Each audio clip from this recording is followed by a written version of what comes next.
लालबागचा राजा सार्वजनिक गणेशोत्सव मंडळाने गणरायाचं विसर्जन चंद्रग्रहणामध्ये केल्यानं हिंदू धर्मियांच्या भावना दुखावलेल्या आहेत। तसंच भाविकांचा मंडपामध्ये दर्शनावेळी मंडळानं मानसिक आणि शारीरिक छळ केल्या प्रकरणाची चौकशी करण्याची मच्छीमार समितीनं मागणी केलेली आहे।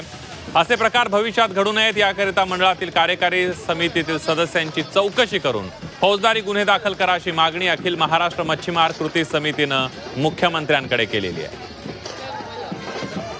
विसर्जन त्यांनी चंद्रग्रहणाच्या काळात केलेलं आहे आणि हे करताना त्यांनी कोळी बांधवांची सुद्धा मनं दुखावलेली आहेत। कारण की आतापर्यंत कोळी बांधव हे लालबागच्या राजाचं विसर्जन नियमितपणे राजरोशीपणे करत आलेले आहेत आणि दुर्दैवाने यावर्षी त्यांना कसलाच मान दिलेला नाही आहे आणि त्याचंच आज फलित आपण काल विसर्जनाच्या वेळेस पाहिलेलं आहे। तर आमच्या तक्रारीमध्ये आम्ही मुळात हा मुद्दा उपस्थित करताना इतर मुद्देही घेतलेले आहेत की भाविकांना ज्या पद्धतीने वागणूक दिली जाते आहे आणि जे आपण व्हिडिओज आता पाहत आलेलो आहोत तर ते सगळं पाहता कुठंतरी आता ह्याचा अंत झाला पाहिजे। याच्यामुळे तातडीने ह्यावर कारवाई झाली पाहिजे, उपाययोजना निर्माण झाल्या पाहिजेत।